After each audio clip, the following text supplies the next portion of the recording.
Olá, seja bem-vindo, bem-vinda. Está começando a partir de agora mais uma edição do Podcast no Ar, episódio 49 para você. Estamos já alcançando a marca de 50 episódios. Que bacana, hein, Hércules Ramos? Bata aqui, meu querido, saudade de você.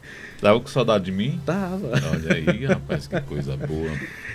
Há uma dor que mata a gente sem dó e sem piedade, mas não há dor que doa mais como a dor da saudade. Oh, aff, Maria, esse homem com essa voz tocante, né? Eu ouvi falar de saudade, aí tomei uma. Pois é, rapaz, professor e podcaster Emanuel, seja bem-vindo. Mais uma vez, né? Mais uma vez, a sua ausência foi sentida, mas como diz lá no interior, Emanuel, é no meio dos bons que a gente fica melhor. É Com por certeza. aí. Como é que está o nosso podcast de hoje? Olha, o nosso podcast hoje vai tratar de um tema bastante interessante. Nós vamos falar sobre os direitos dos consumidores. Afinal, que bacana. Estamos em que mês? O mês de março, dia 15 de março, comemora-se o Dia do Consumidor. E aí eu vou colocar entre aspas, será que é comemoração mesmo? Será que o consumidor tem o que comemorar, né? Mas a gente vai bater um papo aqui com dois convidados especiais. Eu não sei se você gostaria de apresentar. Gostaria?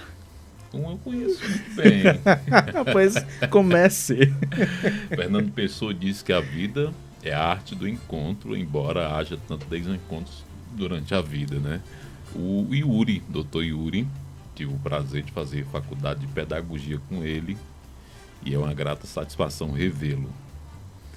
Você pode apresentar o Com certeza, eu vou continuar, porque o Dr. Yuri é advogado e também secretário adjunto da Comissão de Defesa do Consumidor do Sertão Central. Ele está aqui juntamente com ela, que é advogada também, a doutora Miriam Mello. Seja bem-vinda, doutora, também. Muito obrigada, ela que Emanuel. é a presidente da Comissão de Defesa do Consumidor do Sertão Central.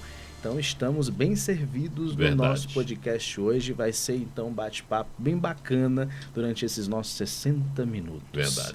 Eu começo ou você começa? Pode começar. Pois eu vou fazer o que eu sempre faço. Farei às vezes com a primeira pergunta, porque o óbvio precisa ser dito. Eu sempre costumo dizer isso no início do nosso programa. E aí a primeira pergunta que eu gostaria de fazer aqui aos nossos convidados é: nós temos no nosso calendário dia para tudo, né?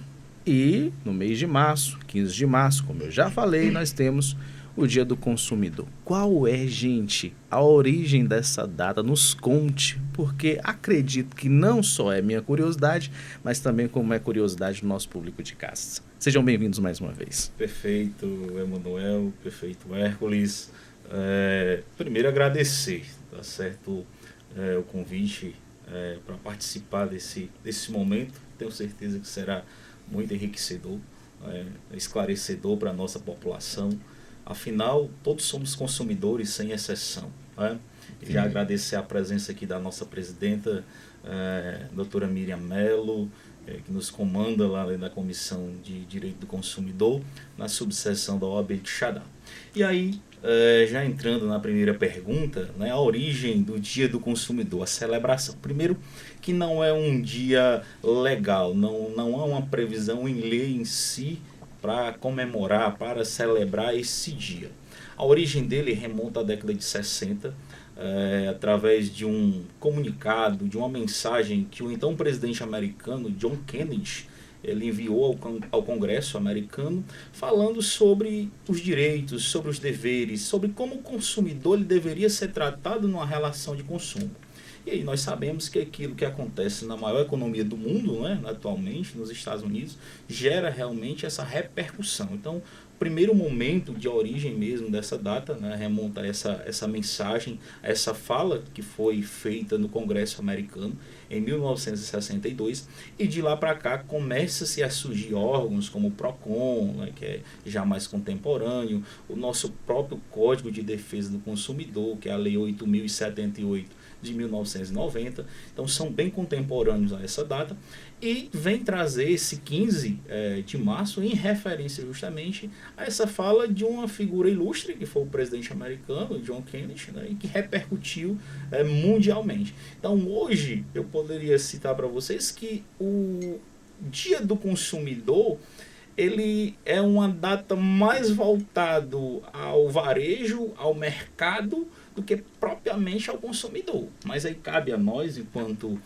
membros, né, enquanto operadores do direito, fazer essa divulgação de direitos, de deveres, de responsabilidades voltado a essa temática. Mas a origem em si é essa, tá certo? Comemorado no dia 15 de março. E aí só trazendo a título de informação extra.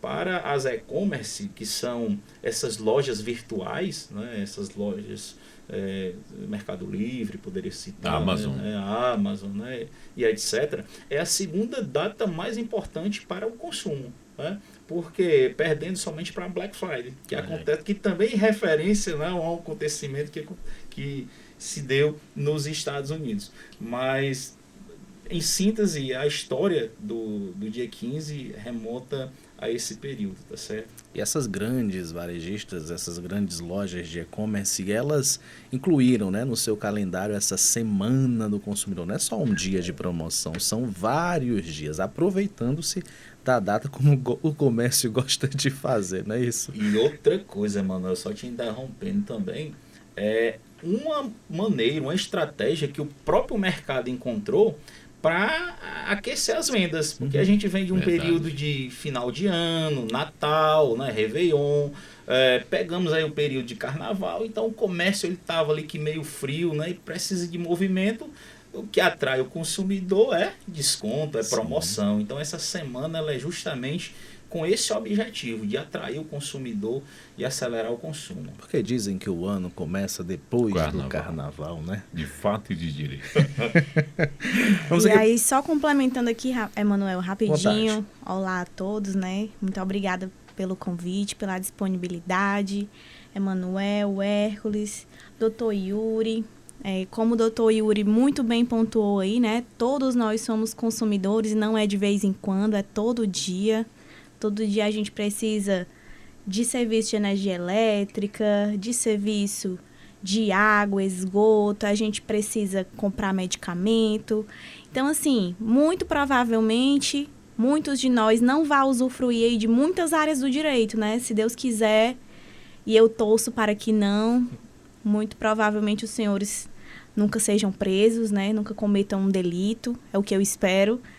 Mas não usufruam do nosso direito penal pessoalmente, mas o direito do consumidor é inevitável. Então, aí é uma área que nós estamos sujeitos todo dia, e eu posso dizer toda hora, a termos nossos direitos violados. E é por isso que o conhecimento e a informação são tão importantes.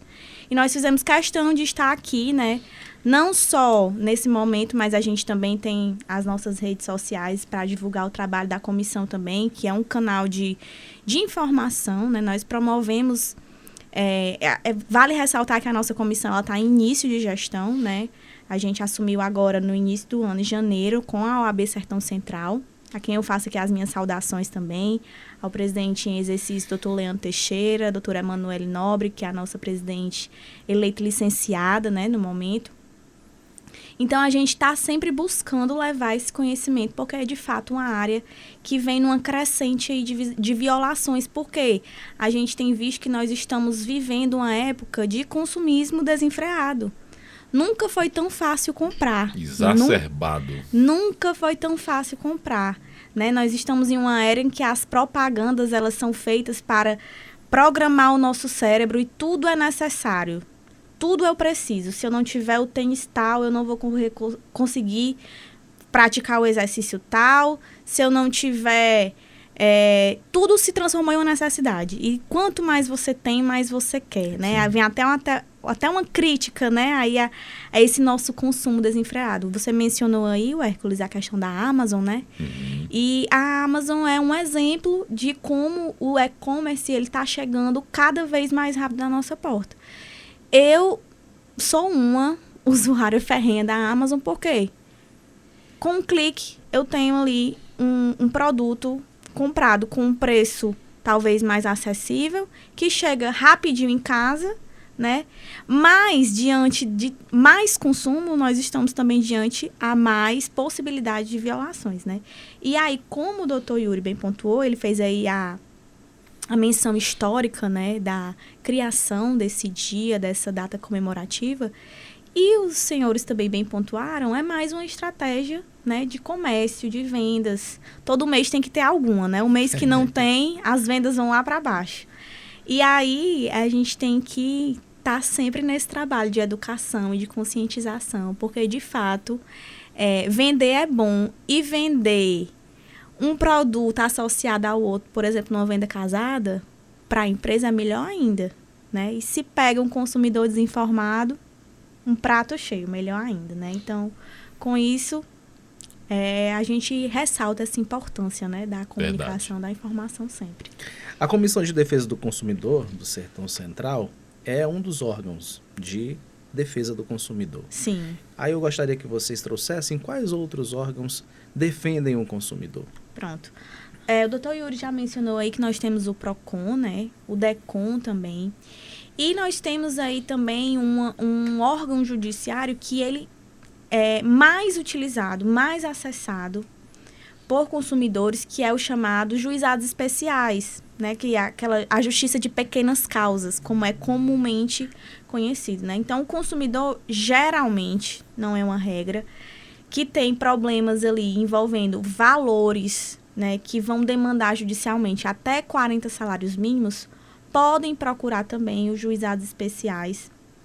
Aqui em Xerambim, nós temos, né, o juizado especial, em Quixadá também.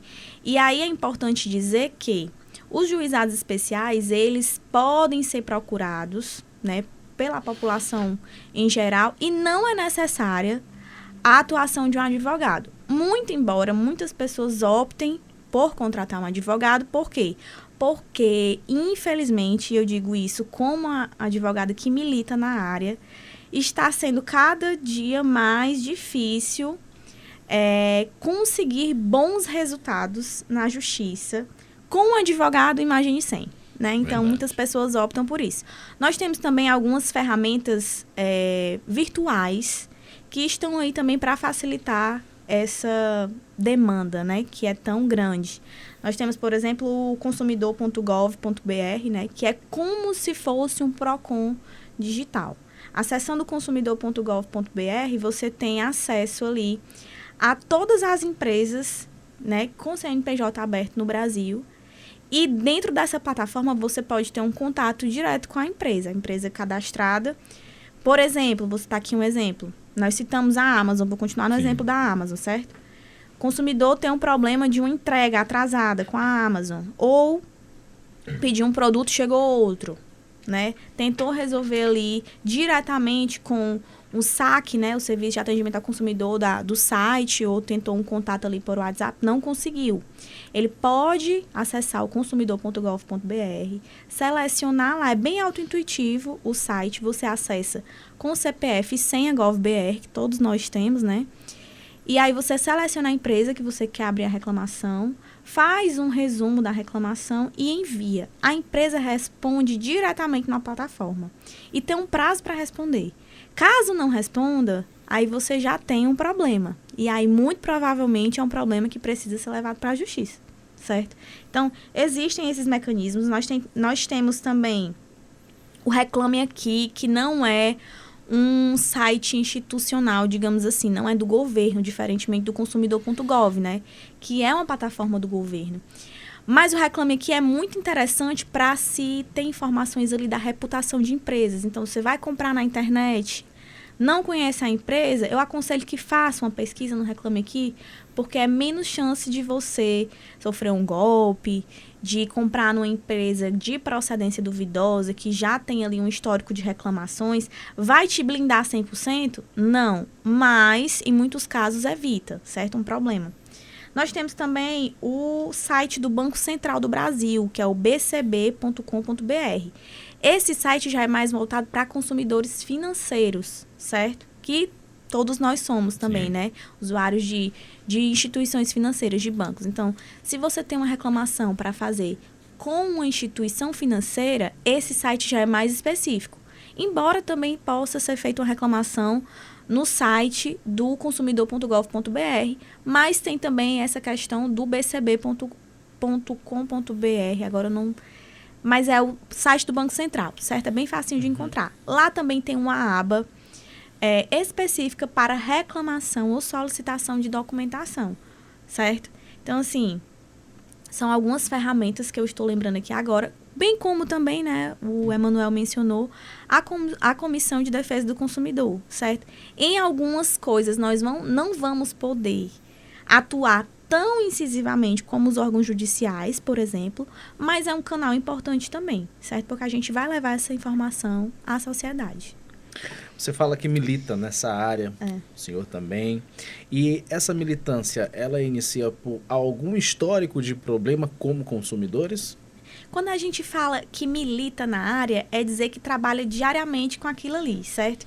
Então, assim, eu tenho 5 anos já de advocacia e eu vou ser sincera com os senhores, inicialmente eu não pretendia trabalhar com direito do consumidor, mas é como nós falamos, todos nós somos consumidores, né? Então, vai chegar cliente com algum problema de direito do consumidor. E aí eu fui criando uma afeição por essa área, por quê? Eu vou dizer por mim, doutor Yuri pode complementar. Eu peguei muitas situações já de, por exemplo, idosos com seus direitos violados. E aquilo ali me tocou muito, inclusive causando um certo tipo de revolta, sabe? A gente consegue ver diariamente problemas com instituições financeiras, certo?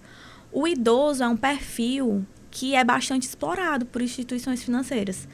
Seja por uma dificuldade técnica de manuseio de aplicativos, né, de ir até as agências, seja por uma hipossuficiência mesmo, né? Nós temos aí muitos idosos, aposentados, agricultores que passam por problemas com instituições financeiras. Inclusive, eu ia até mencionar mais na frente, mas eu vou aproveitar logo aqui o gancho, que nós temos uma crescente aí enorme de problemas com instituições financeiras, e eu vou citar aqui alguns exemplos. Muitos idosos aposentados, eles utilizam suas contas em banco unicamente para receber uma aposentadoria, correto? Correto.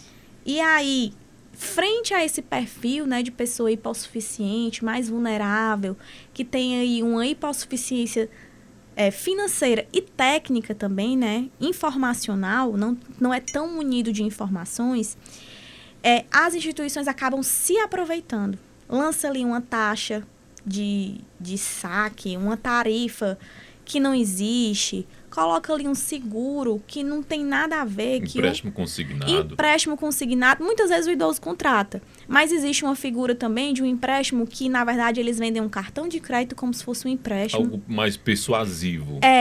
E que não é vantajoso, que em sã consciência um idoso não contrataria. Já pensou você contratar um empréstimo que você nunca vai terminar de pagar? Existe isso, certo? São algumas modalidades de cartão de crédito que hoje em dia são liberadas, né, margem de consignável, que é o cartão de crédito RMC e o RCC. Como é que funciona isso? A financeira, né, às vezes essas...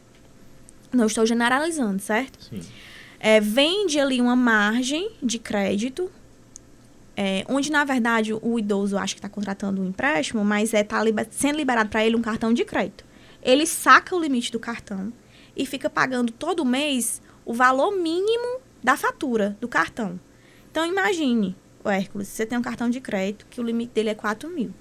Aí você saca esse limite de 4.000 e passa ela em 10 vezes, certo? Fica 10 prestações de R$400 e o valor mínimo da fatura é R$40. Então, tu paga R$40 todo mês. Tá pagando só o valor mínimo da fatura. Quando é que tu vai terminar de pagar essa conta? Nunca.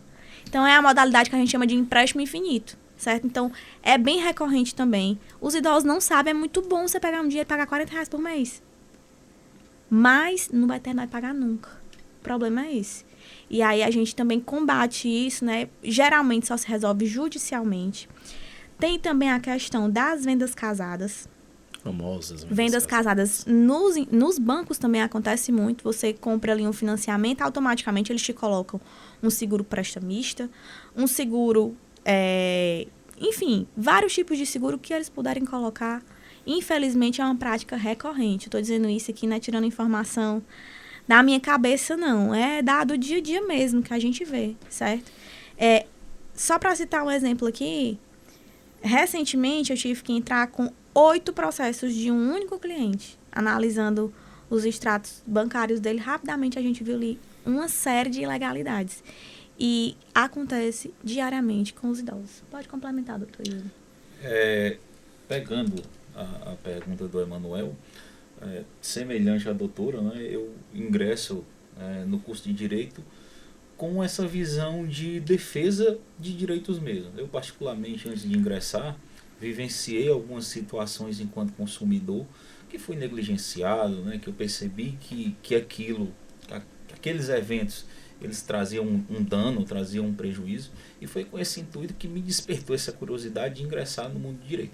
E quando eu ingressei no mundo do direito, tive a oportunidade ainda na faculdade de, durante os estágios, participar de defensoria pública, e pode-se dizer que eu me encontrei quando eu fui estagiar no PROCON da universidade, né? Então, são tantas situações do cotidiano que a gente visualiza de diferimento do direito do consumidor. Eu disse, não, eu me encontrei, né? Então, eu trabalho... Aqui é minha praia. Aqui é minha praia. Então, eu trabalho muito forte nessa área do direito civil como um todo, né? Que engloba realmente o direito do consumidor. E, complementando aqui a fala da doutora Miriam, em relação às pessoas, digamos, vulneráveis, né? Principalmente para essas instituições financeiras, né? Que são os aposentados e os pensionistas.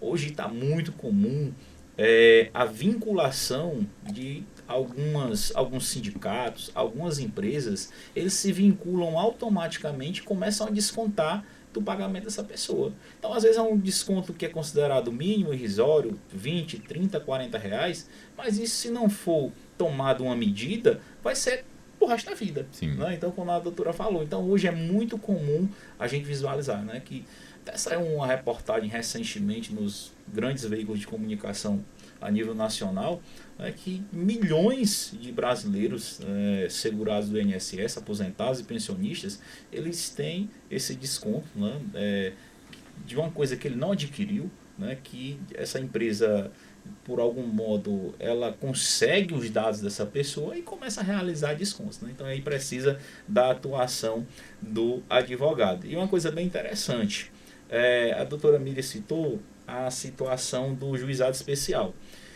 O juizado especial é uma área mais célere, né, mais rápida do direito, da resolução de conflitos, né, de pequenas causas, mas diante desse exemplo que eu citei aí, algumas empresas, pela dificuldade de citar, ou seja, de que o juiz tem para informar essa empresa que ela está sendo demandada em um processo, às vezes não consegue encontrar, não consegue localizar.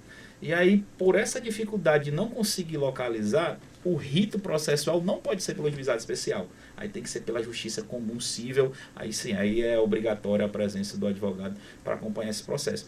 Mas é importante que as pessoas se atentem, né, quando for tirar o seu auxílio, o seu aposento, o seu benefício, né, que puxe lá o extrato, ver se estiver sendo descontado, se é realmente alguma coisa que foi contratado, e não necessariamente precisa-se de um advogado para resolver essa situação. Dá-se para entrar administrativamente, por meio da própria plataforma do INSS, colocar lá uma reclamação, e aí, se não for resolvida, aí sim, precisa dessa intervenção de um advogado, ou propriamente a pessoa procurar esses órgãos que a doutora citou, como o PROCON, como o DECON, e também a gente enquanto comissão. Em ambas as falas dos senhores, vocês trazem os idosos como vítimas, uma das principais vítimas de problemas enfrentados aí por instituições financeiras. Para além dos idosos e para além desse problema com instituições financeiras, quem são os próximos públicos mais alvos, né, de problemas enfrentados do direito do consumidor, e quais são esses problemas?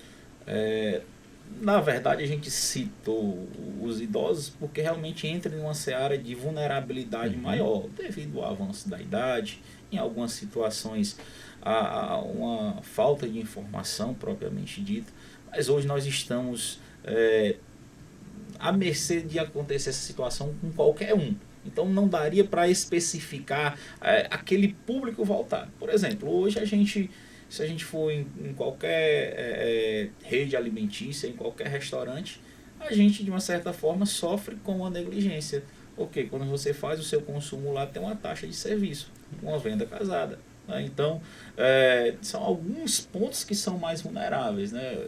Você percebe outras situações também, cobranças diferentes de valores devido a uma forma de pagamento, se é em dinheiro, em Pix é um valor, se é em cartão em outro. E são algumas práticas que o código ele traz algumas ressalvas. Se você me perguntar, Manuel, Yuri, é possível o fornecedor do serviço cobrar um preço diferenciado mediante a forma de pagamento? Eu vou dizer, é possível. A legislação ela traz uma ressalva, contanto que isso seja explícito ao público. Ou seja, que eu tenha lá na minha prateleira o preço de determinado alimento à vista é X e a cartão de crédito com mais de uma vez, porque ainda tem essa ressalva, toda compra em uma única vez pelo cartão é considerada à vista, ou débito ou crédito. Não há essa diferenciação, o código não traz essa diferenciação. Ou seja, eu só posso cobrar um diferencial a partir de 2 vezes e se isso tiver explícito. Né, se isso for de forma bem ostensiva mesmo, né, de placa, de letreiro, que esteja lá exposto ao consumidor. São muitas nuances. Só para complementar aqui, eu posso indicar aqui que o público do e-commerce tem sido bem alvo disso, né? Pessoas também que fazem muita utilização de serviços aéreos, né? Empresas de transporte aéreo. Eu vejo uma crescente também de problemas com relação a esse fornecimento de serviço. Nós temos algumas práticas até que de tão recorrentes elas foram apelidadas, né? Tem um nomezinho técnico aí até em inglês, por exemplo. No direito aéreo, a gente conhece as práticas do overbooking. Já ouviu falar, Manuel, no overbooking? Já ouvi falar. Que é o overbooking. A companhia vende mais passagens do que tem assentos. Então, fica alguém sem embarcar. Por quê? Porque eles já preveem que alguém vai faltar. Então, eles fazem ali um jogo de sorte, né? O vai que cola. E aí, o que é que acontece? Tem vezes que não cola, né? Tem vezes que o passageiro fica de fora do voo. E esse passageiro, ele tem direito a ser reacomodado imediatamente no próximo voo disponível, seja lá de qual for a companhia aérea. Isso aí não sou eu que estou dizendo, isso aí é a ANAC, a Agência Reguladora de Aviação Aérea, certo? Agência Nacional de Aviação. E aí, tem muita gente que não sabe disso, acaba perdendo dia no aeroporto. Tem ali que fazer um consumo de alimento, não é barato, né? Dentro de um aeroporto, nem uma água é barato. Sim. E é um público também que vem sofrendo bastante com violações de direitos, certo? Também recebo muitas demandas nesse sentido. O público do e-commerce, como eu falei, nós estamos numa era de propagandas hiper bem feitas. Neuromarketing. Feitas para seduzir. Você precisa ter tudo que tem na internet. Tudo é feito com a última necessidade do mundo. E aquilo ali, por mais bem informado que você seja, por mais blindado que você seja, acaba, né, entrando de alguma forma ali. E isso faz com que a gente consuma mais. Então, nós estamos cada vez mais consumindo pela internet. Um prazo de entrega desrespeitado. Um produto é entregue. A transportadora pode fazer ali uma má utilização, um mau manuseio do produto, chegar quebrado, chegar violado. E aí, muita gente não sabe também que um direito muito importante atrelado a essas compras na internet é o direito ao arrependimento. Está no nosso Código de Defesa do Consumidor. Existe um prazo? Existe um prazo, certo? É um prazo de 7 dias após o recebimento do produto. Tem muita gente que acha que comprei, eu tenho até 7 dias para desistir a partir da data da compra. E não é. É a partir da data do recebimento do produto. Por quê? Porque o nosso legislador, né, quando fez o Código de Defesa do Consumidor, ele já imaginou o seguinte. E se for uma propaganda enganosa? E se eu estou mostrando aqui o produto de um jeito, quando chega na casa do consumidor é de outro jeito? Ele tem 7 dias para analisar se é aquilo mesmo e devolver. E precisa justificar? Não precisa. Me arrependi. Devolveu. Entendeu? É para ser simples assim, certo? Muitas empresas dificultam o máximo que podem para que o consumidor não venha a utilizar desse direito, que é um direito legal, tá no nosso Código de Defesa do Consumidor. Salvo engano, artigo 14. Não vou dar garantia aqui não, porque eu não sou muito boa com isso, não. A gente olha aqui no celular que é mais fácil. Tudo bem. Né? Mas é um direito muito importante atrelado nessas essas vendas e compras online que muitas pessoas não sabem que tem.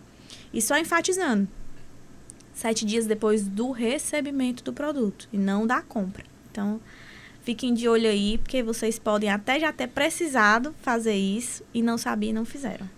E trazer um complemento também, doutora, que esse prazo ele é aplicado para compras virtuais. Isso, é para compras virtuais. Ou seja, às vezes as pessoas podem confundir, se eu comprar um produto, eu entrei na loja, comprei o produto e me arrependi.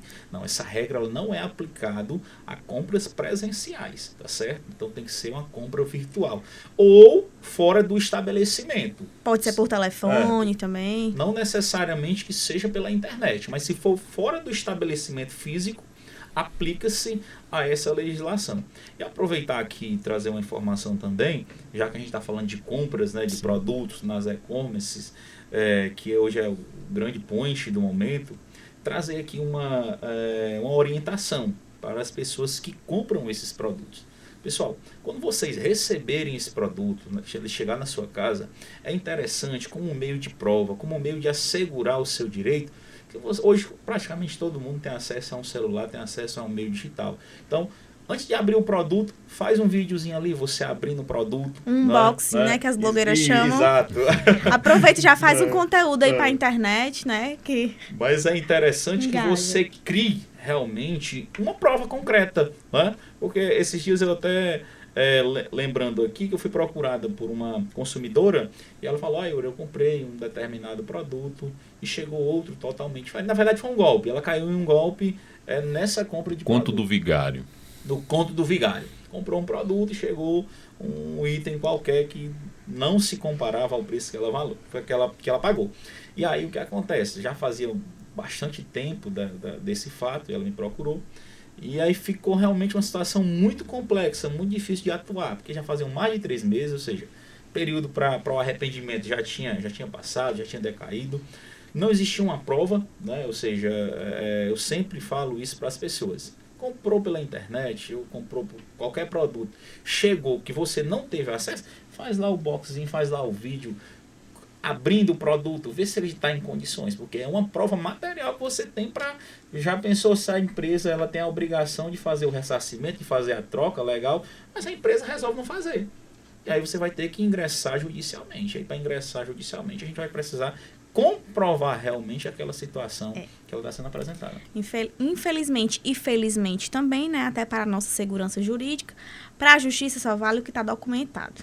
Né? Apesar de que os consumidores tem um benefício também que é trazido pelo nosso Código de Defesa do Consumidor, que é a inversão do ônus da prova.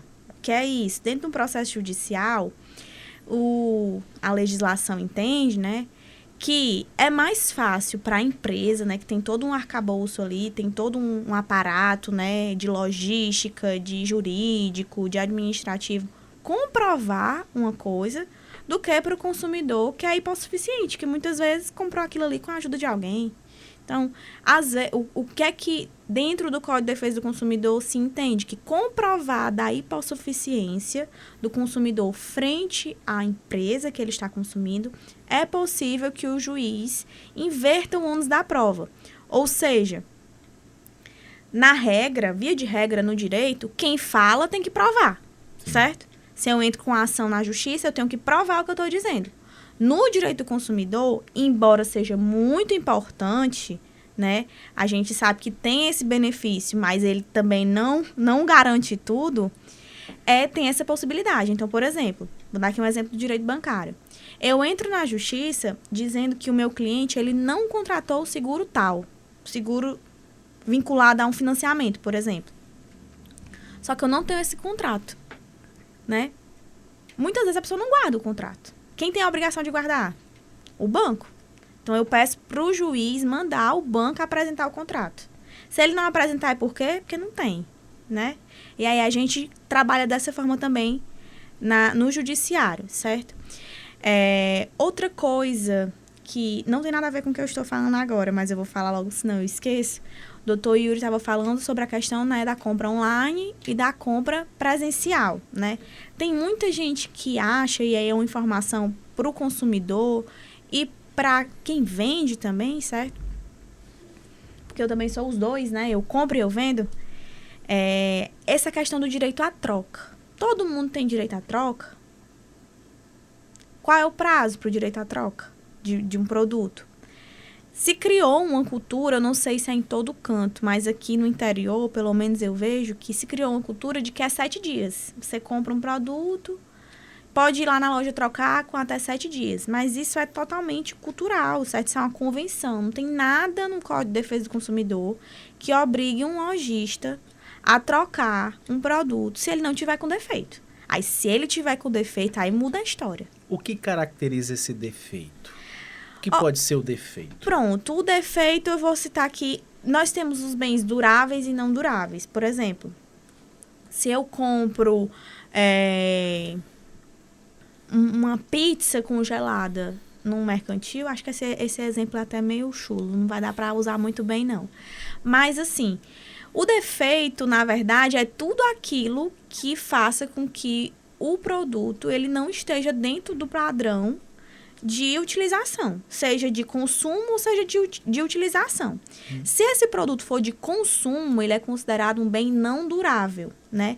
E aí o prazo para troca nesse dia, se for apresentado um defeito, é de 30 dias, certo? De bem não durável. De bem durável é 90 dias, 90 dias. Doutor Ainda Yuri? Tem um semidurável. Dias. Aí, mas só existem esses dois prazos, de 30 e de 90. A legislação ainda não trouxe essa classificação, essa né? classificação. Ela só apresenta o durável e o não durável, né? Um exemplo também em relação a esse defeito. Eu comprei uma geladeira e ela não está gelando. Ela não está cumprindo com o papel final dela, que é, efetivamente, conservar os alimentos. Como a geladeira já é um bem material de longa duração, o período para a troca, isso para a troca legal, ou seja, isso independe da empresa que construiu, né, da fabricante, querer ou não. Isso independe do prazo da fabricante. E lembrando também, geralmente essas grandes fabricantes, principalmente de eletrodomésticos, elas dão também uma garantia, né? A garantia que a gente chama da garantia da fábrica. Lembrando que a garantia da fábrica ela só inicia-se quando a garantia legal finaliza. Ou seja, para uma geladeira, um exemplo, que eu tenho 90 dias de garantia legal, que a lei garante 90 dias em caso de defeito. Se realmente o fabricante quiser estender a garantia, esse prazo ele vai contar a partir do 91º dia, ou seja, a partir do dia 91, porque até o dia 90 é prazo legal, é prazo de lei.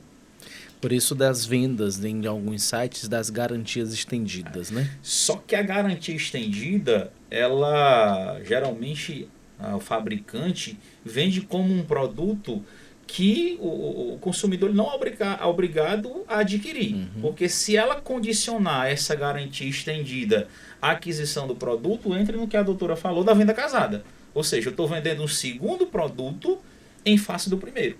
Né? Então, mas algumas realmente fabricantes, elas dão essa garantia legal, que tem que ter, dão essa garantia do fabricante e ainda tem essa terceira opção, que seria a garantia estendida, que você compra o direito do seu produto permanecer na garantia por mais um determinado período. O Hércules, agora é a sua vez. Estava ouvindo e me deliciando com todas essas explicações. Ainda no viés histórico, doutora e doutor, no ano de 1990, ainda no então presidente Collor, foi criado o Código de Defesa do Consumidor, que está com mais de 35 anos de vigência. Falando de obviedades, qual a importância do Código de Defesa do Consumidor? A pergunta se estende aos dois. Eu vou iniciar aqui. Primeiro, é importante, o Hércules e a Emanuel, que a gente entenda o que é um consumidor. Um consumidor de fato. Como é que a pessoa se caracteriza enquanto consumidor? Consumidor é todo aquele destinatário final de um produto. Então, aquele que adquire com o viés finalista. Ou serviço. Ou serviço. com viés finalista. Ou seja, e para que exista uma relação de consumo, para que realmente essa figura do consumidor ela seja caracterizada, nós precisamos de um tripé. Nós precisamos do produto ou do serviço, nós precisamos do fornecedor e nós precisamos do consumidor. Então, se eu tiver esse tripé, eu tenho uma relação de consumo e automaticamente a aplicação das normas de defesa do consumidor. Mas elas têm que existir. Não é? Como você falou sabiamente, Hércules, é um código que não é tão antigo. Para a nossa história, nós temos aí códigos bem mais antigos, né? E mais recentes também. Apesar desse fluxo comercial, né, trazer algumas novidades, como a questão do e-commerce, como a questão dessas vendas virtuais, mas é necessário a existência do Código de Defesa do Consumidor justamente para garantir realmente assegurar os direitos básicos, os direitos mínimos do consumidor. Porque assim, existe muita má-fé no mercado.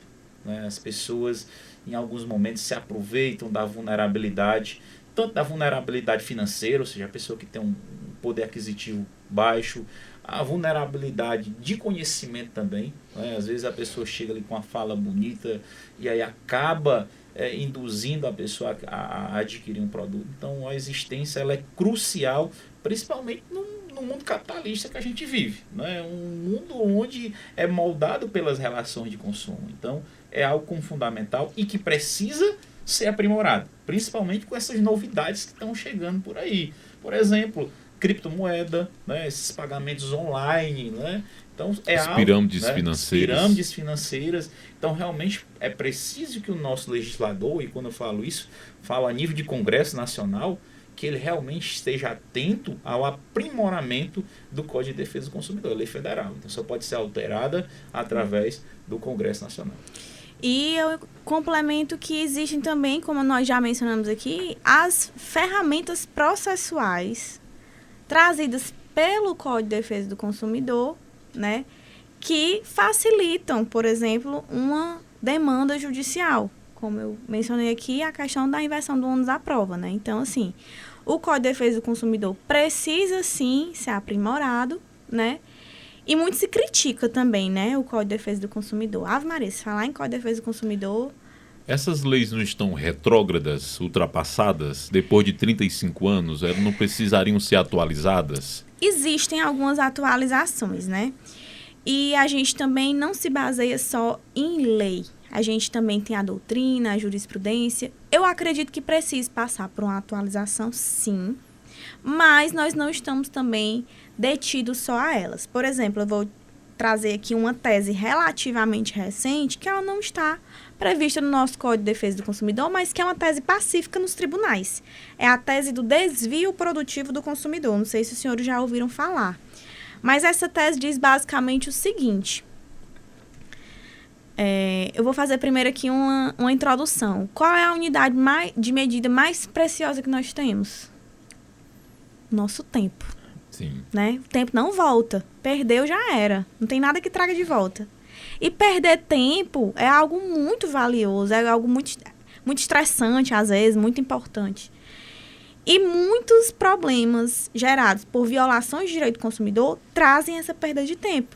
Por exemplo, eu vou citar aqui uma questão de uma negativação indevida, certo? Eu, inclusive, preciso entrar na justiça esses dias para resolver um problema de uma negativação indevida comigo, certo? Mexer com a pessoa errada.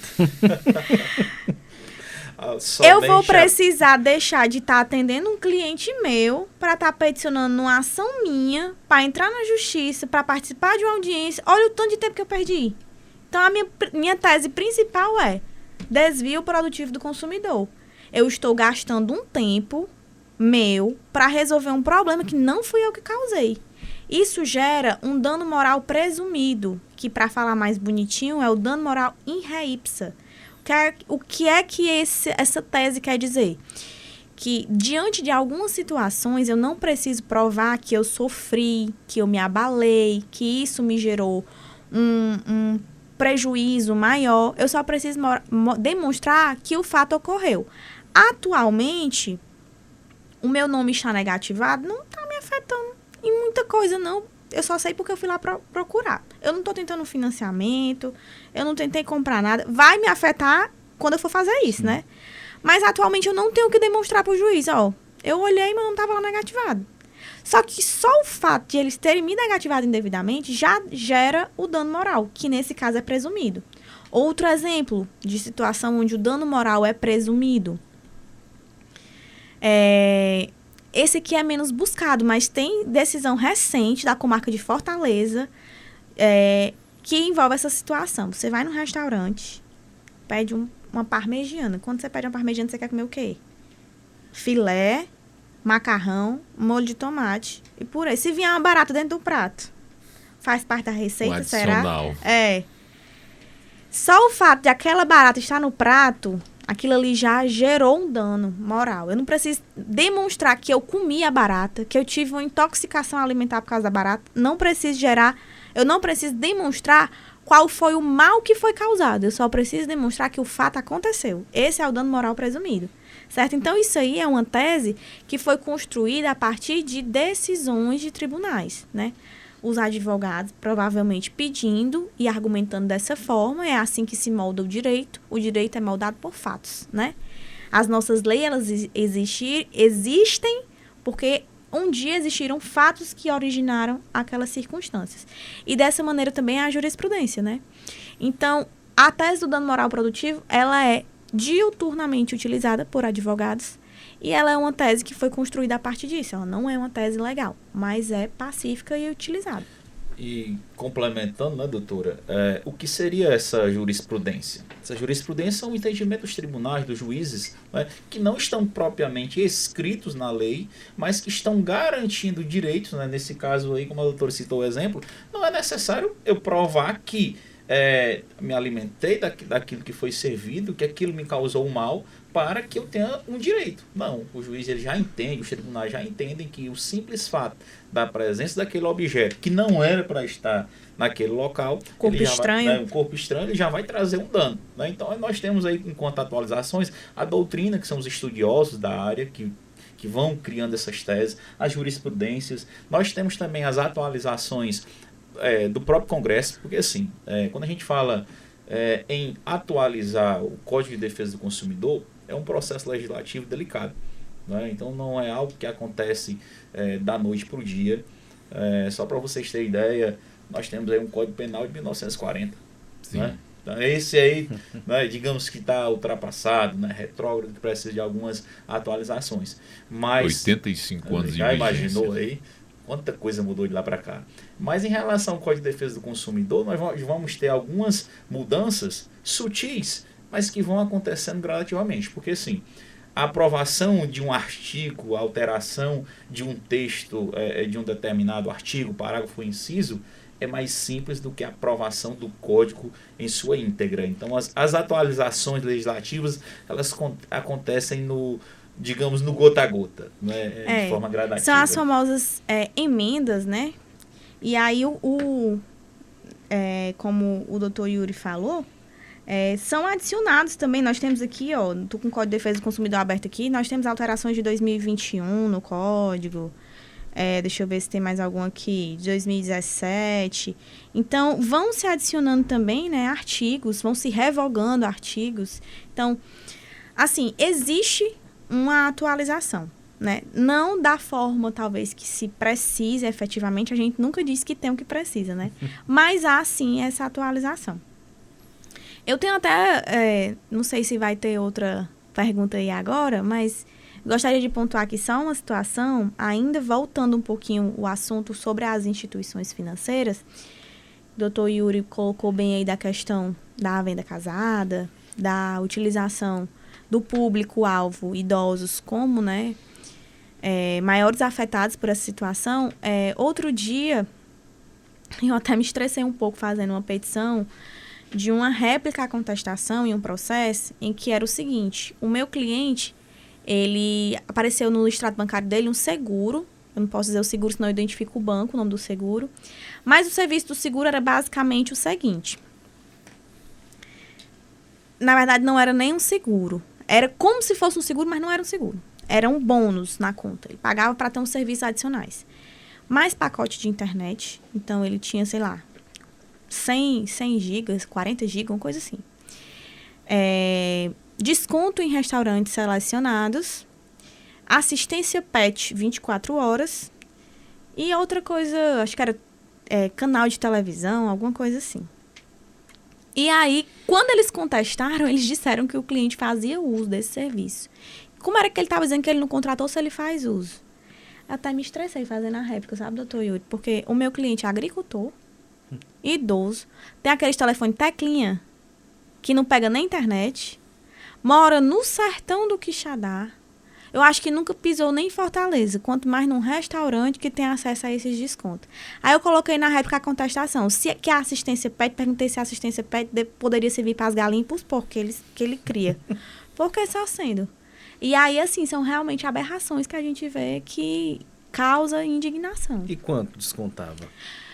Salvo engano, esse seguro era coisa de R$46 por mês. Mas para quem já recebe menos de um salário, né? E quando todo se mês, vários meses? Vários meses. Para quem? Para quem já tem tanto dinheiro, né? Para as instituições bancárias, é pesado. Viu, doutora? E trazendo uma informação extra e complementar, eu me deparei recentemente com a cobrança desses seguros, por incrível que pareça, na conta de energia, na fatura de energia. Tive um caso com um inquilino. Então, meu irmão, tá vendo? Todo mundo tem. E era justamente, né, essa nunca? Situação, né, de cobrança lá, de oferecimento de internet. Isso é uma situação de zona rural, né, um agricultor longínquo, como a doutora falou, sem tanto acesso a essa telecomunicação. Ele disse, meu filho, a minha conta está vindo muito alta, eu gastava X e hoje está vindo isso.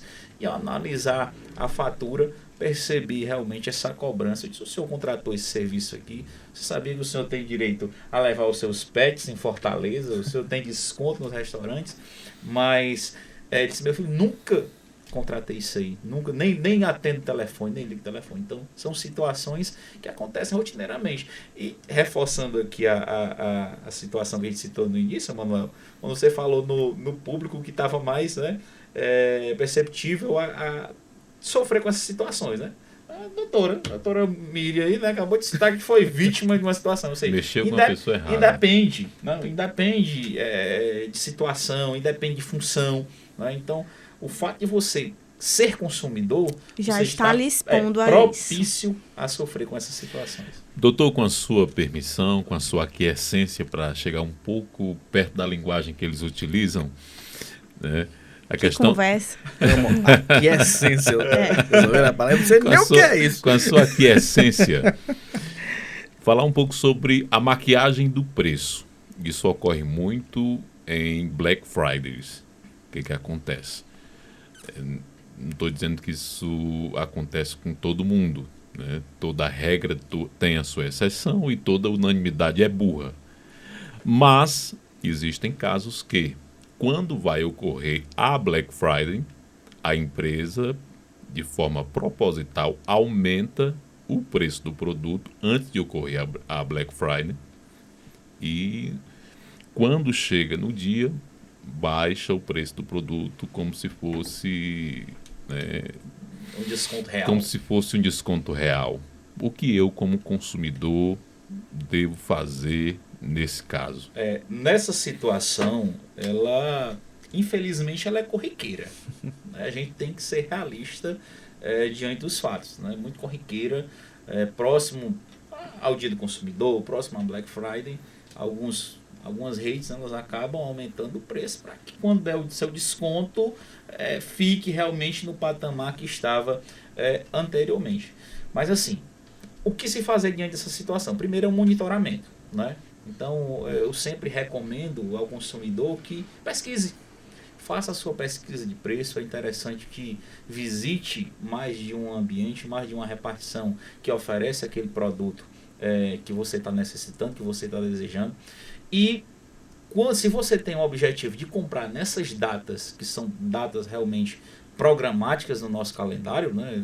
O consumidor dia 15 de março, a Black Friday na última sexta-feira de novembro, que você anteriormente visite esse site ou visite essa loja e tire uma foto, faça um print daquela cotação de preço E no período da Black Friday, se você constatar que houve realmente essa maquiagem, né, essa abusividade, que isso é uma forma de abusividade dada por parte da empresa, por parte do comerciante, faz uma notificação junto ao PROCON, tá certo? Porque assim, o PROCON também ele tem essa incumbência, né, de notificar a empresa, de pedir à empresa essa cotação de preços que está sendo praticada, essa política de preço que está sendo praticada, e caso seja constatado realmente essa abusividade, o PROCON ele tem também a autoridade para aplicação de multas, né? Então, nesse sentido, a atuação do advogado ele se torna um pouquinho mais restrito. Né? Por quê? Porque, de fato, nós estamos diante de uma abusividade. Está ferindo um direito, mas digamos que seja um direito subjetivo. Coletivo, né? Atinge a quem estiver ali exposto. Não é exatamente, não tem como eu identificar. Exatamente. É o que nós chamamos no direito, de além de direito coletivo, os direitos difusos. Porque eu não consigo identificar. Né? O direito coletivo digamos que seja um grupo determinado de pessoas. E os difusos não. Se eu tenho lá esse preço na internet, então é uma quantidade de pessoas imensuráveis, eu não vou conseguir identificar. Então, recomendo, aconselho as pessoas que façam essa pesquisa, façam esse print, façam esse registro. Enquanto advogado, eu sempre prezo pela materialidade dos fatos. Às vezes um cliente, uma pessoa vem pedir uma orientação, vem fazer uma consulta, né, e a primeira coisa que a gente se preocupa, né, doutora, tem como comprovar? Né? Tem alguma materialidade? Né? Às vezes você percebe que é o direito, mas depender somente da inversão do ônus da prova, eu vejo como algo muito frágil. Né? Então, precisa ser que a gente realmente tenha esses cuidados. É aquela máxima lá do interior, contra fatos não há argumentos. Exatamente. Acredito que os nossos celulares recebem ligações indesejadas. Com certeza. De instituições financeiras, principalmente. Como evitar isso? Como a gente conseguir eliminar isso da nossa vida? Porque tem dias que eu conto aqui quantas eu recebo. É mais de 10. Olha, eu quero saber essa resposta dessa pergunta aí também. Como é que elimina... Quando você descobrir, Manuel, ligue para mim para me contar, porque eu também passo o dia todinho recebendo. Mas, assim, já existem algumas tecnologias nesse sentido, né?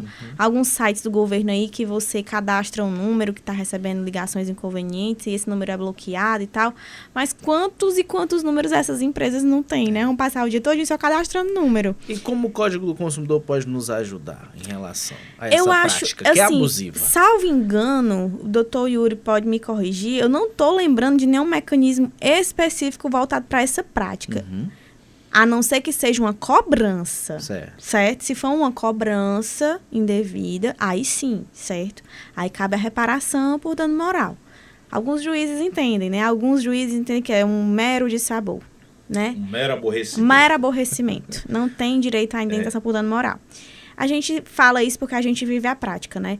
Mas especificamente dessa situação de receber telemarketing, né, propagandas, eu não estou conseguindo lembrar de algo, mas é só essas tecnologias mesmo para bloquear esses números. Mas, doutora, mas é exatamente isso. Né? É exatamente isso. Hoje o código ele não traz um mecanismo específico que barre essa situação. Por mais que seja abusivo, o que é que algumas pessoas elas fazem? Elas procuram realmente o judiciário. Só como a doutora falou, o judiciário ele é feito de pessoas e além de pessoas de entendimentos, né? Então, assim, é um dano moral? É um dano moral. Eu me sinto violado de alguém estar ligando para mim 5, 6, 7 vezes durante o dia. Eu já vi decisões, né? A gente acompanhando essa seara consumorista, eu já vi decisões que o juiz entendeu que 20 ligações não eram suficientes para atender a ligação, para gerar o dano moral. E aí o que acontece? Ele notifica apenas a empresa que cesse aquela ligação.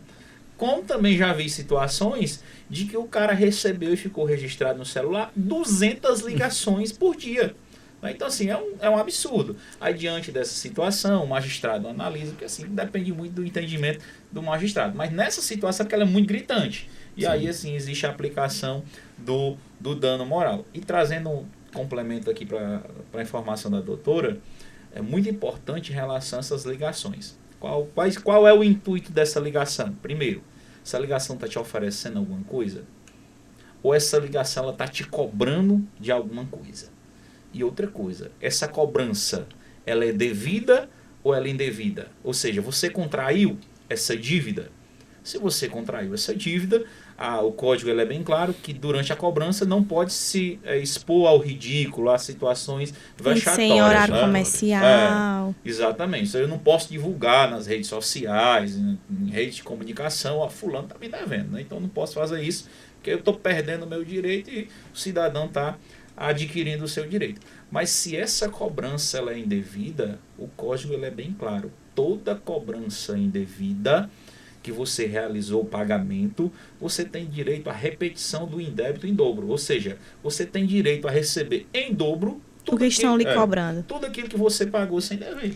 É o caso que acontece quando a gente identifica essas taxas e tarifas nos extratos dos idosos. Aí, como é bom uma colinha, né? O Emanuel me pediu aqui uma solução, eu pedi ao Google a solução, né? A IA do Google me deu uma resposta. Existe um site, que o nome do site é Não Me Perturbe, que é legal. Parece que é um site governamental, ao que me parece. E aí também é possível, né, registrar a reclamação tanto no consumidor.gov, a empresa tal está fazendo ligações excessivas. Quero que pare. No consumidor.gov, no Não Me Perturbe ou no Procon. Certo? Para o judiciário, é como o doutor Yuri falou, tem que ver qual é a dimensão dessa perturbação. Porque, de repente, não vai valer a pena acionar o judiciário para isso. Mas os mecanismos, né, que podem ser utilizados são a plataforma Não Me Perturbe, o Procon e o consumidor.gov. Tá certo? O problema, doutora, das plataformas é o cadastro do número, né? Porque, assim, geralmente eles te ligam de números diferentes. A não ser, a gente pode utilizar só a identificação da empresa, então, né? Está me ligando por diversos números diariamente. Existe, na verdade, o senso comum que as pessoas falam, olha, estão me ligando de dentro dos presídios e tal. Isso pode ocorrer? Sem dúvida, sem dúvida. Há um tempo atrás, aí já entrando em outra seara, né? Mas há um tempo atrás, isso era mais comum do que a gente imaginava. Né, de receber ligações, né, na verdade de sofrer golpes de pessoas que estavam com medidas restritivas de liberdade. Né? Então, assim, hoje a gente não... Eu falo isso experiência da minha realidade. Hoje eu já não me deparo tanto com essas situações. Acabou? Claro que não. Ainda existe. Mas é um número bem menor do que há 10 anos atrás. Né? Então, para mim, há 10 anos atrás, a incidência, principalmente aqui no estado do Ceará, desses golpes de pessoas que estavam nos presídios, em unidades privadas, né? Então, eram muito grandes. Um exemplo aconteceu com a minha família. Minha avó recebeu uma ligação, né, diante dessa situação, que o filho tinha sido sequestrado e tal. E, assim, eu acho que eles parece que selecionam a dedos, né? Pessoas mais vulneráveis, e aí já ficou nervosa com aquela situação. Eu disse, não, calma. E assim, o mais interessante é que o modus operandi desse golpe, o Hércules e a Emanuel, geralmente as pessoas são muito agressivas na ligação. Né? Tentam, de uma certa forma, intimidar, que a pessoa perca o controle e realmente acredite naquela fala. Né? Então, botam pessoas para fingir que é parente dessa pessoa. Então, assim, ficar muito atento em relação a isso. Não cair nesses golpes. Quando alguém te ligar que está com alguém, que sequestrou alguém, ou querem te vender alguma coisa por um preço que não existe comercialmente, desconfie. Porque hoje a gente sabe da desvalorização do dinheiro, às vezes aquelas propagandas que nos atraem os olhos, mas a gente, além do olhar, a gente tem que usar a nossa consciência, né? Não pode ser somente pelo visual, não, porque às vezes é um preço que não condiz com a realidade, né? Então já dá aquela freada, aquela tranquilizada, tenta falar com algum parente, nunca tome decisão, né, no calor da situação. Né? E outra coisa, só mais um alerta aqui. Instituição financeira não vai lhe ligar pedindo chave de acesso de conta de banco. Não vai ligar para você um atendente do Bradesco, do Banco do Brasil, do Santander, lhe pedir nenhuma informação sigilosa. Se acontecer isso, você está caindo num golpe. Isso acontece todo dia. Só para não incumpridar muito. Só essa dica aí que é valiosa já. Realmente Em suma, se não tiver na minha agenda telefônica, eu não atendo. Perfeito. Agora chegou o momento de encerrar. Sim. Encerrar e agradecer pela participação excelente de vocês. Uma hora que se transformou em alguns minutos a mais, mas é um problema bom, porque é o povo que vai receber tudo isso que vocês trouxeram aqui no nosso podcast, que foram informações muitíssimo importantes, que eu particularmente gostei muito. Eu amei. Então tá dito pelo Hércules, então tá feito. Momento rico, um momento esclarecedor, um momento de tira dúvidas. Então, isso... Informação é poder. Informação é poder. O conhecimento é aquilo que fica quando o esquecimento faz o seu papel. Já falava Rubem Alves. Mas me digam, se tiverem problemas, como procurá-los? Na verdade, nós vamos indicar aqui a nossa comissão, certo? Até por uma questão ética. A ética nos obriga.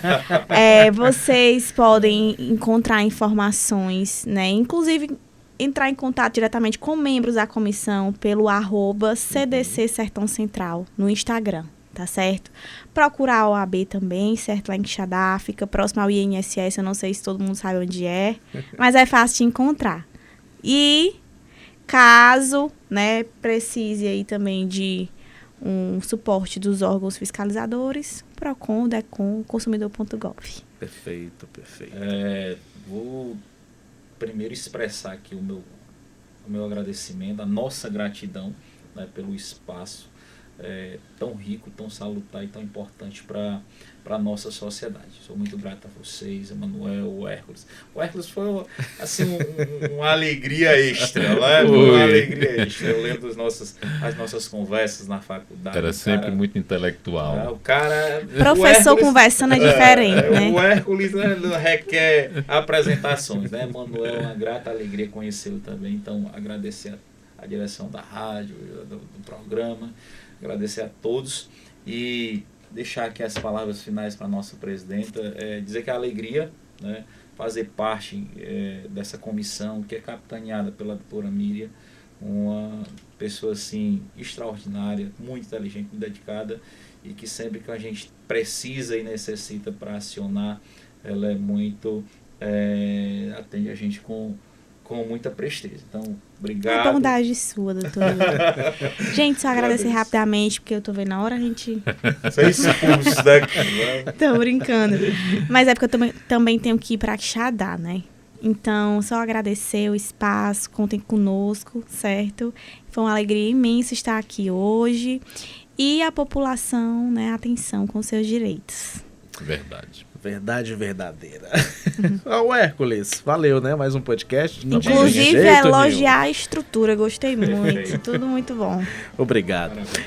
Olha, eu não falei no começo, mas eu vou falar no fim. Você pode acompanhar esse podcast em multiplataforma, na Sertão TV, canal 180, pela sua Brisanet TV, também pelo YouTube, no Spotify, na Canudos FM 106,7, em horário alternativo. E ó, que bom, você também pode acompanhar o podcast no ar pelo aplicativo Brisa Play. É no seu celular, para onde você quiser levar.